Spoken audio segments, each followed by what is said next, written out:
discuss meditation. So, what are you guys' experiences with meditation? Well, I just feel that when I meditate, I can just be more present in the moment, and it's almost like I see myself more as like the creator of my life. I can be at the boss. It's like you're in a tornado and you're in the eye of the tornado, but you're not so affected. You're not so reactive emotionally. You're not like, oh, this, but you can just stay clear-minded and take decisions. And what about you guys? Do you guys meditate? I have never so in a traditional sense I have never. I was like, sometimes I was in the state of contemplation. Like whenever I walk through the forest or through the woods, in the hills, and all of a sudden I have this like deep contemplation. I wouldn't think about anything else. Just, lost in thoughts.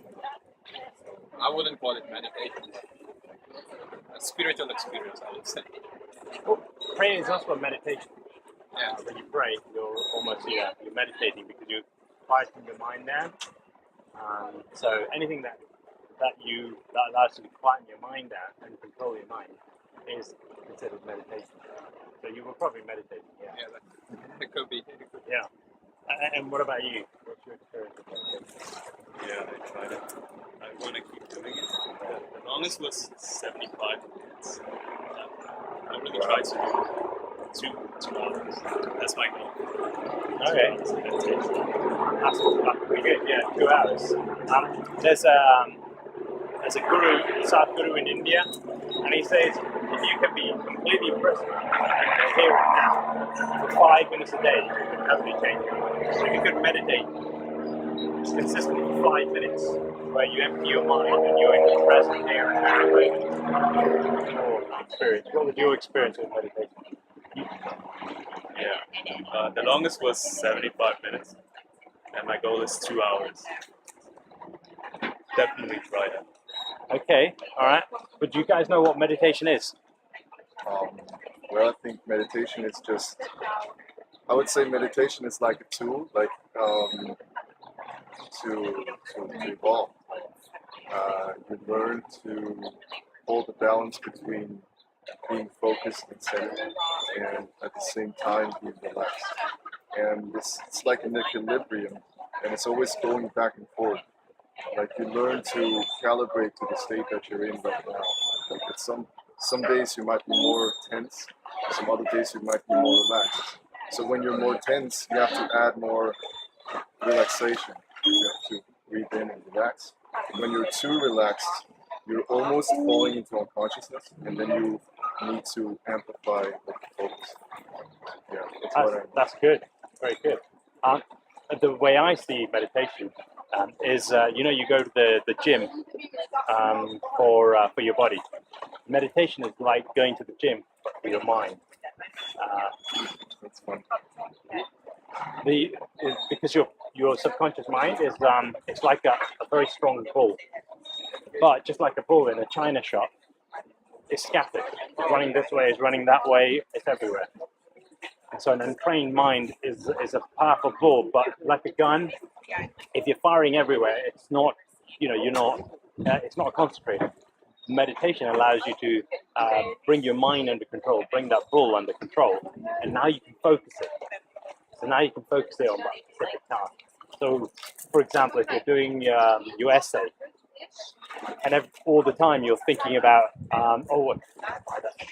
the toothpaste, I need to get food as well. Your brain is running around, and you're also trying to do this assignment. It's going to take you a long time to do that assignment, and it's not going to be that good because you've spent most of your time scattered all over the place. But meditation is bringing your mind under your control and calming it and focusing it so that you can send it to that one place. There's lots of different meditation methods. There's mindfulness meditation. The beauty of mindfulness meditation is you can do it anywhere. I mean, I was doing it when you were talking. I suddenly thought, okay. And basically all you do is just bring your mind to your breath, and you just think about your breath, and you just control your breathing, sometimes, or you just pay attention to your breathing. If you try it now, so, and all you're thinking about is your breath. Mindful meditation. And you can do that while you're talking to people here, or you can do that when you're taking a walk in the woods, when you're sitting down to eat. When you're sitting down to eat, you pay full attention to your food. You pay full attention to the texture of the food, the taste, and that in itself is meditation as well. You'll enjoy your food more, you'll chew your food better, and it'll have a better effect on your body because you're not thinking about, your shopping or what you're going to do next, or you're supposed to be meeting so and so, or whatever. You're just focused on that one thing. And when you focus on that one thing, it trains your mind. It makes your mind stronger in being focused. And the other thing is, your mind is like a bull, it runs around. So when you're meditating and you find your thoughts wandered off, you never get angry at it. Just like when you're training a bull, you'd never get angry at it. You just bring it back. It runs away, you just bring it back. And basically, you just gently bring your mind back.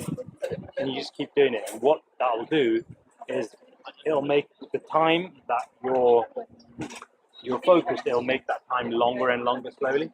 And so the more you meditate, it'll just get longer and longer until eventually, you'll be able to meditate for like 1 minute before your mind runs away. Yeah? And it's just basically still. Also, what it does is, in society, we react to things. You'll react to it. We react to our environment. And what meditation allows us to do is it starts training us to respond to our environment rather than react to it. You may do the same action, but you've thought about it and then you've responded. And it's a lot more powerful when you can respond to your environment rather than react. This is one of my goals at the moment, is to teach myself to respond to my environment, so that I'm not reacting to it. I find it incredibly hard, and I'm only aware of it when I'm like, now we're talking about it. Okay, respond to your environment, and that's like the secret. It will elevate you massively if you can build into your system to always respond to your environment and not react to it. So yeah. Long story short, meditation is like being in a state of here and now. Yes, that's it. Yeah. It's being in the here and now, rather than thinking about something in the future, the past, the argument you had with so and so. None of that. It's just being in the here and now. Any comments you guys want to add? Maybe my experiences with meditation. It's really interesting, and what you said, like you only really realize how important like presence is when you like, let's say, lose it and you come back to it. Like, sometimes we just walk around really unconscious throughout the day. And maybe we have this concept in our mind, like, yes, I'm actually being present because I notice this and I know this, but actually we're not in the experience of that. It's really different to know something, experience of something. I think an important point is consistency as well. You can't just like meditate once. You have to be consistent, because it's always like mastery doesn't matter what it is really. It's always about you try something, you commit it, you fall off, you get yourself back. You fall off, you get yourself back. It's always just bringing yourself back, bring yourself back. Meditation is the same thing. That's actually a very good point, which I forgot. Consistency. Yeah. If you want to learn anything, any skill, doesn't matter what it is, consistency is so important. It's better to do 10 minutes every day than to do 2 hours every Sunday, because you're training yourself. It's also training yourself into a habit. If you meditate 10 minutes every day, and 10 minutes is such a short time that you will always have time for it, your you're creating a habit in your body that you will meditate for 10 minutes every day. And your body will, because once it becomes a habit, you're no longer fighting your subconscious mind to do something. Your subconscious mind is getting you to do it. So you're not using willpower, because willpower is very limited in our bodies. And so we need to try to turn anything that you think is worth doing, try to turn it into a habit by doing a little bit every day. And once it becomes a habit, then your body, subconscious mind takes over, and it does it for you. Yeah, thank you. Yeah, that was really interesting because you were talking about habit, and you just mentioned struggle. A habit is not really a struggle. It's just a struggle is something hard. A habit, Something that you're used to. Yeah. well, you shouldn't think Struggle is as something that you have to do. Like, Yes, that's right. Yeah. maybe you should first change your language. Like, don't even think about it as a struggle. Good point. Yeah. If you think of it as a struggle, then your brain's going to go, this is a struggle. I better make sure he struggles. Yeah. Because your subconscious is designed. Yeah, that's it. True. Yeah. True. Like I actually want to add something here. There's a guy, also a blogger, and he does some videos on YouTube, and he says when you set your goals, what is really cool what you can do is you just add the phrase at the beginning. You add, "I will easily do dot dot dot." You know, I will easily,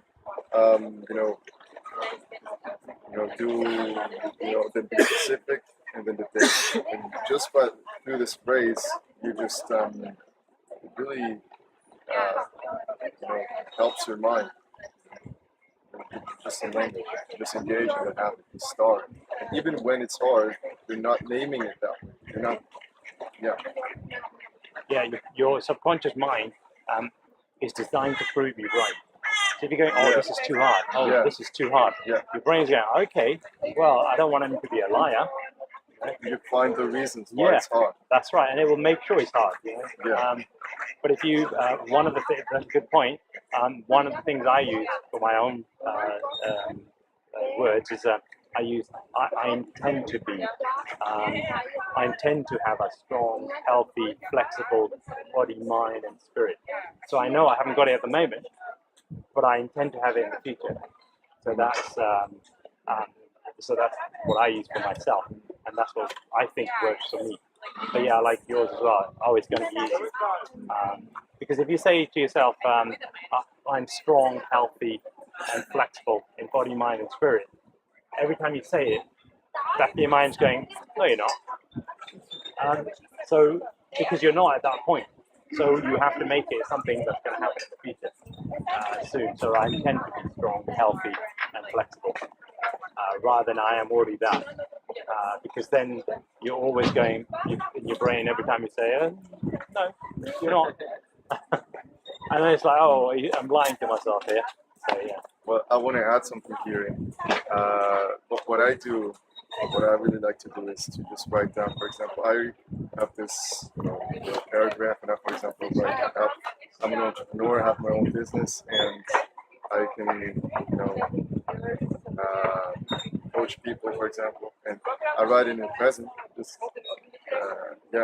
But what I do is I try to find the reasons that are the backup for the subconscious mind in the present moment. So I'm looking at my life and say, okay, what is in alignment with that vision?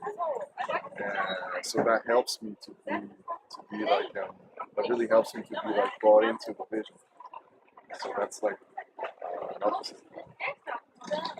But yeah, I think both things are like you just, again, when you write in the present and it's just a big vision, you just have to make sure that your subconscious mind can buy into it.